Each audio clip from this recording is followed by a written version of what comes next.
Good morning, boys and girls. Welcome back, grade 6. So today we are learning chapter 7, and we're going to learn about Jacob. God chose him. And we are going to see how many tricks and trades are about fooling God and God fooling man. And so today, boys and girls, let us learn about Jacob in page 59. Father, what's a sibling? A sibling is when you have brothers and sisters. Oh, I don't have any of those. What's rivalry? When you are competing or fighting with each other, trying to get someone's attention. Ah. Yeah. Okay. There, you'll see that in the Bible, and we see that in our families too, when we're fighting with our siblings and we're trying to compete for our parents' love and everything. Yeah. So in Genesis, it's talking about Isaac. Remember we talked about Yeah, him who's last week? Isaac? Abraham's son Isaac. Remember, he was going to be sacrificed. An angel stopped Abraham and said, "Don't do that." Okay, so Isaac now is grown up. Right.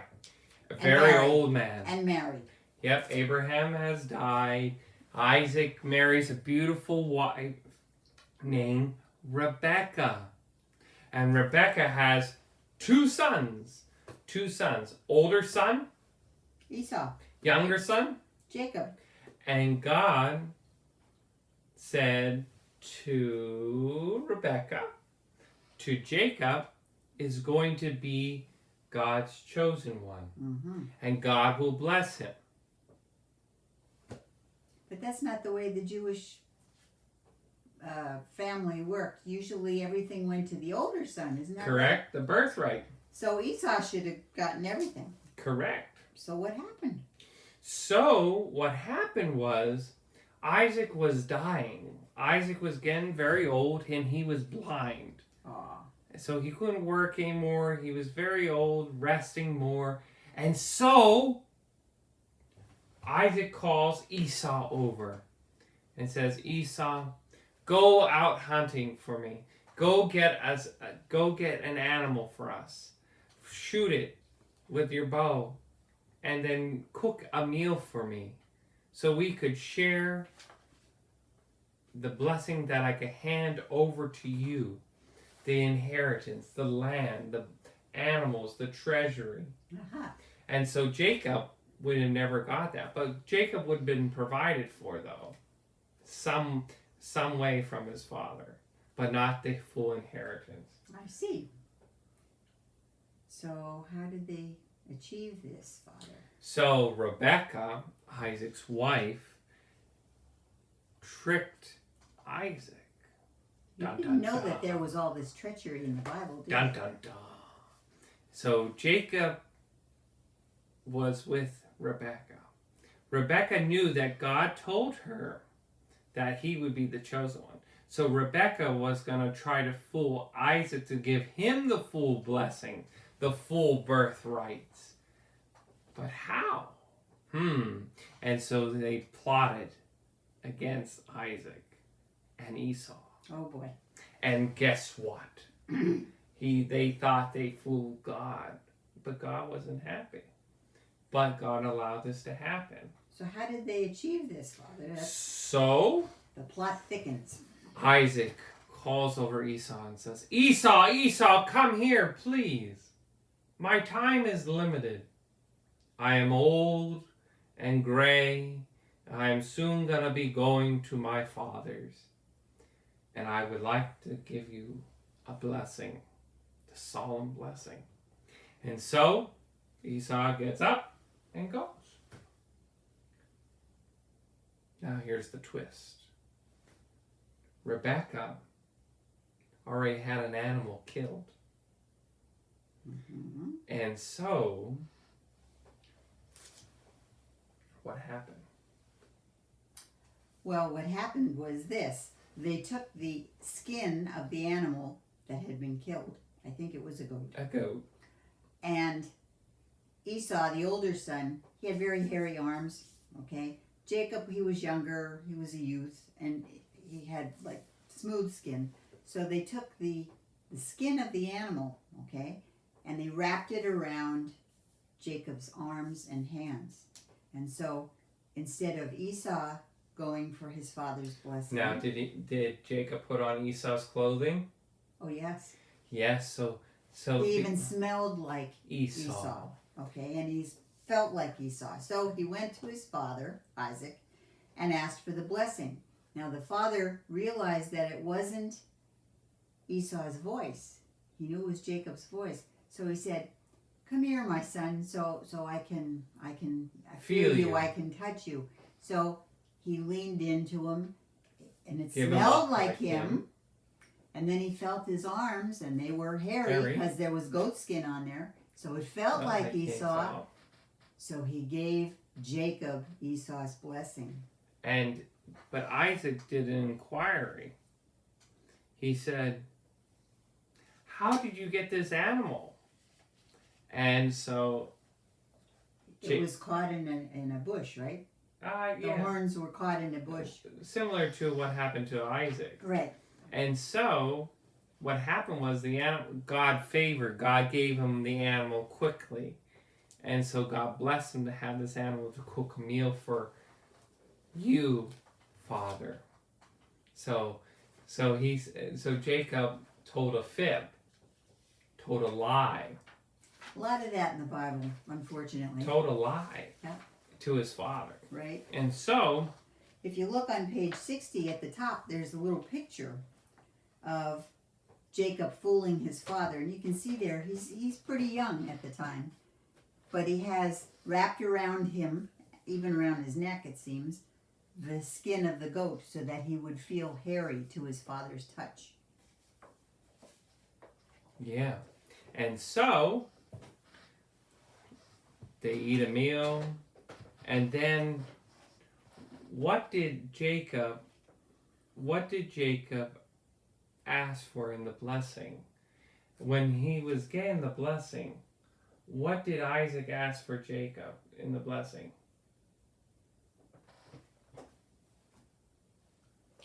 That he would be prosperous? Yep.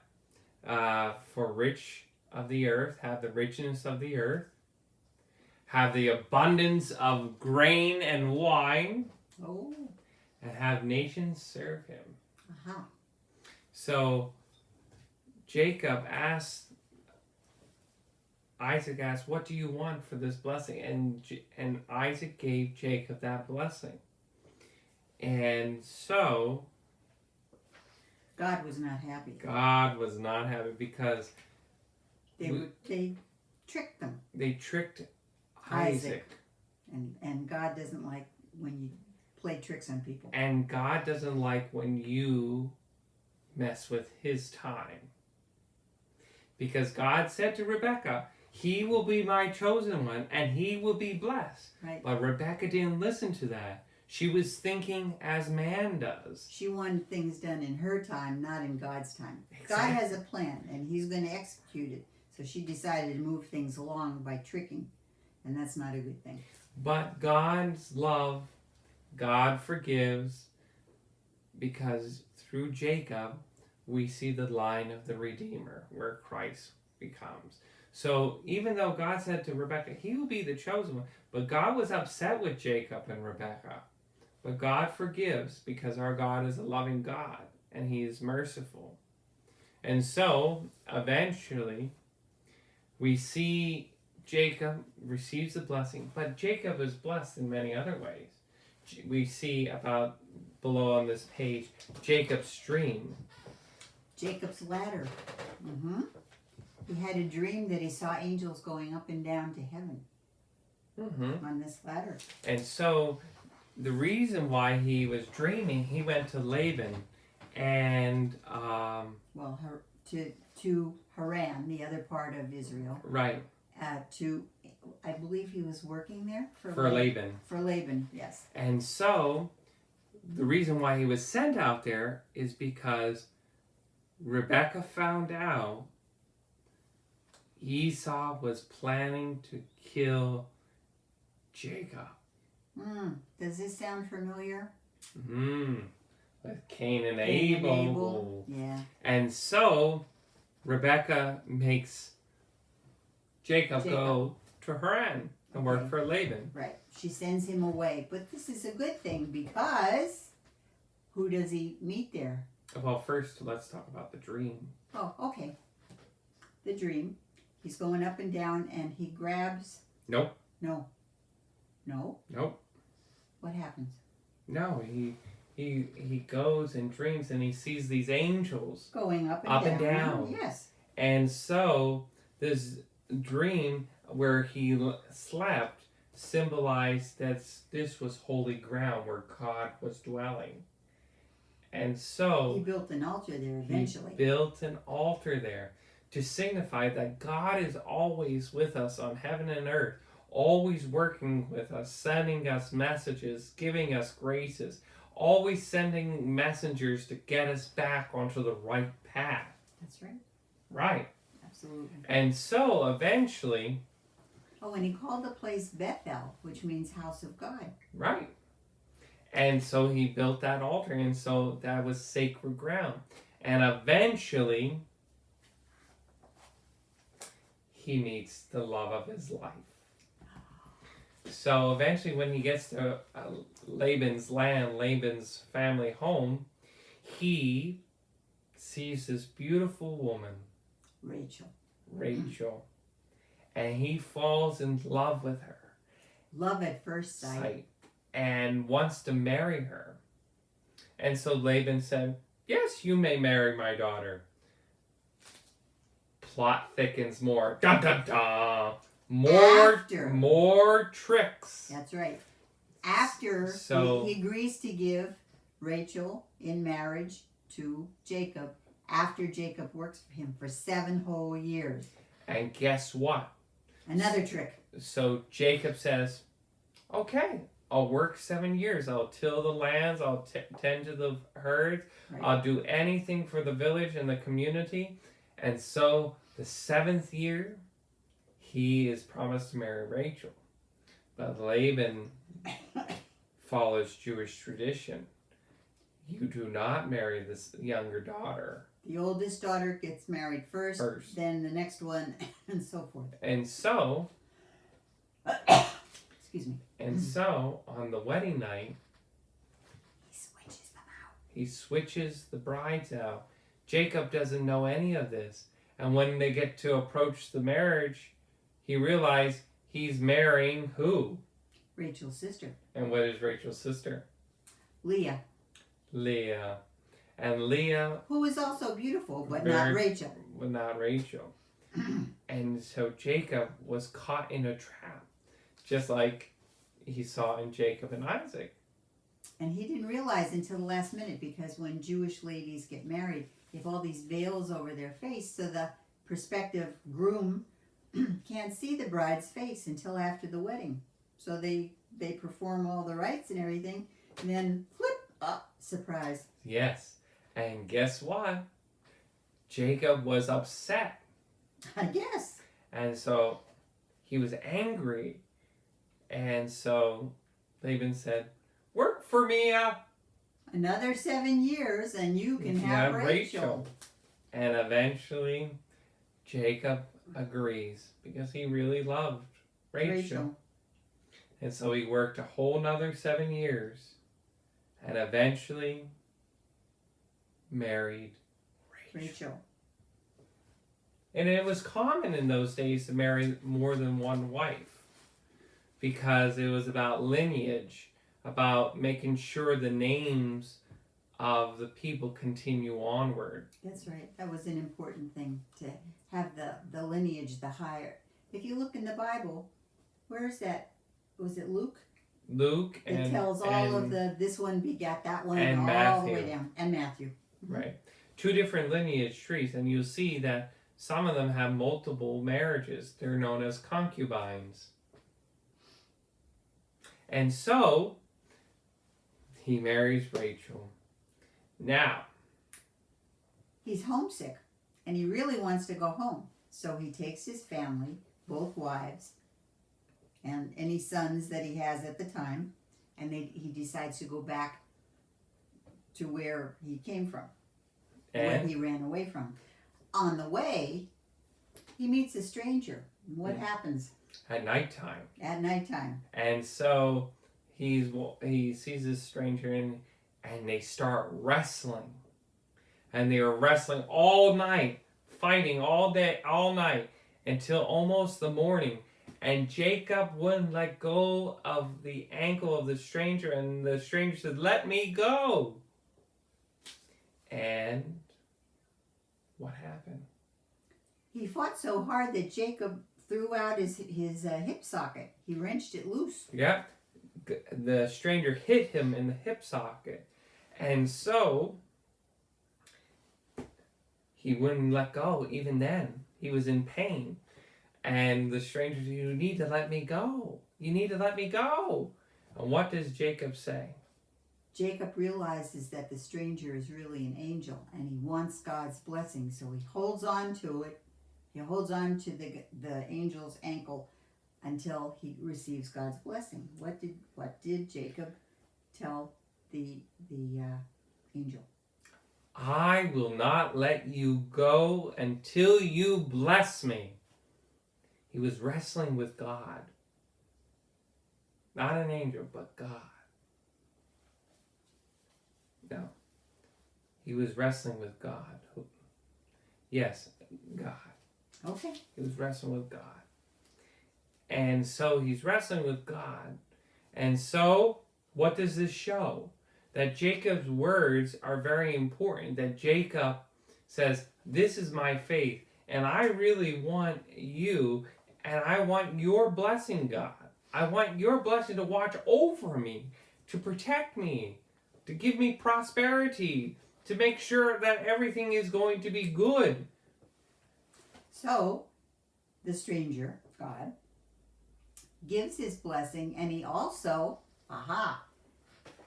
now other people in the Bible have been renamed before. Remember, Abram became Abraham, Sarai became Sarah. The angel gives Jacob a new name.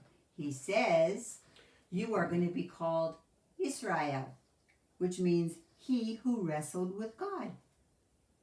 And so, eventually, all his people, boys and girls, will be known as the Israelites. The ones who fight with God. Mm-hmm. And so all his lineage become the Israelites. That's right. And Jacob goes on with his 2 wives to have not 1, not 2, not 3, 12 sons. And each of those sons becomes a tribe in the house of Israel. Mm-hmm. Okay? The 12 tribes, if you look at a map of Israel at the time, it's all divided up into sections, the land that each of those sons, those brothers, received. Except for one, which we'll get to probably in the later next on. chapter. Yeah. Okay. So we won't jump ahead. Nope. Nope. Mrs. G always likes to jump ahead. She doesn't like the long dragged up story of our family. Dun dun da. And so we understand that we are a chosen race. And so Jacob is the chosen race, the Israelites. And so, what sacrament, Mrs. G, makes us chosen and members of God's family? Oh, our baptism. Bingo. We are claimed by Christ, and we are baptized in the Father, the Son, and the Holy Spirit, so that we become a chosen race, that we become God's family in everything. That's right. And so that's the gateway. So just like God blessed Abraham, Isaac, Jacob, and you, it goes onward. Mm-hmm. We're all chosen by God. And Yes. what happened next? What sacrament strengthens and confirms our relationship with God? Confirmation, when we make our own commitment to be part of God's family. And so we see that everybody in the Bible, it has that beautiful relationship, walking and learning from God. Now, do they all make good choices? Not always. A lot of the time, but not always. They made a lot of mistakes like we do. Right. And so, like we see, Jacob made several mistakes. Rebecca made several mistakes. Cain and Abel. We all make mistakes in the Bible, but we're not perfect. As long as we learn how to walk with God and listen to Him to get back onto the right path. And there are a couple of sacraments that help us do that, Father. Right. And one of them we do almost every day. Every day when Mass is celebrated, we receive the food, the bread of life, in the Eucharist. In the Eucharist. And Jesus gives us His body and blood to have that deep personal relationship so that we can learn and grow after Him and become Him in our words and deeds and actions, and to grow in a love for God and our neighbor. That's right. The other one that helps us to get back on track when we kind of go off a little bit. What God does, we'll see in the Old Testament, God is always, well, you did Pulling this, his people back. you did this, now I'm going to try to make you go this way, Right. to steer you back onto the right path. So we have a sacrament that helps us do that. That's reconciliation. Right. So every day we celebrate reconciliation whenever someone comes up to us to say, Father, I need to go to confession. That is so powerful. Don't ever be afraid to go to confession. You're not going to confession to the priest. You're going to confession to Christ.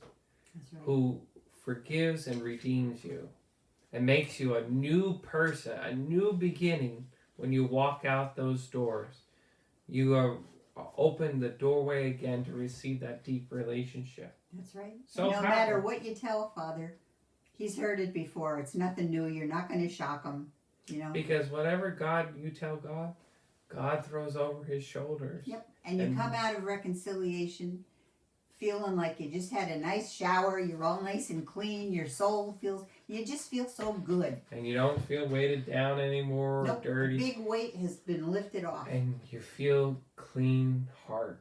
That's right. You feel full joy. So never be afraid of that sacrament of love. No. But we'll see this in different ways, how God is slowly showing us how these sacraments become instituted through His Son eventually in the New Testament. Right. Very powerful. So, the moral of the story, Mrs. G, is Don't trick people. No. don't trick people and don't trick God. Because He always knows. God knows. And God will always get you back with a trick. And He'll make you laugh. Mm-hmm. So the moral of the story is, love your siblings. Don't be jealous. Each one of you were made and loved by your parents. And God gives you a special soul, gives you good time, talents, and gifts to share with your family, your friends, the community. You will grow up and share your gifts. So don't ever be jealous of your siblings. You have gifts they don't have. They have gifts you don't have. Everybody works together. That's a family. Exactly. 2, don't trick. Trickery is not good. Only on Halloween, trick or treat. That's okay. 3, that you are chosen. You were given a name at baptism. Before you were born, God knew you, knew what you were going to be called. And your name is very important. It is. And God knows our name in every way. Even the little tiny hairs on your head, He knows everyone. From tip to top. He knows you. He knows you. So don't ever be afraid of Him. Right. You are part of His family. And we have the sacraments that give us life. So, till next time, we'll be learning, dun dun dun, This is my favorite part. the Israelites' journey to Egypt. Na, na, na, na, na, na, na, na, na, na. We're going to Egypt, and we'll see a great story happening there. Till next time, boys and girls, see ya. Bye. God bless you. Bye.